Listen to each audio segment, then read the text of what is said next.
My friend asked, "How can I have life like yours?"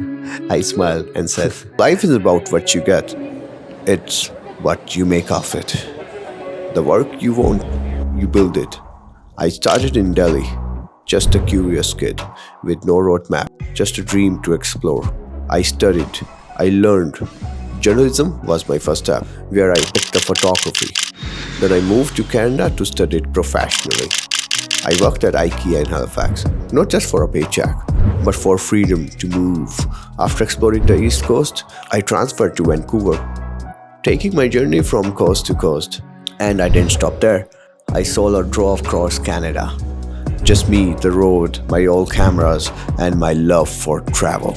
And now, when things slowing down, I took time off to complete the final stage of my project, back where it all started, to create what's next.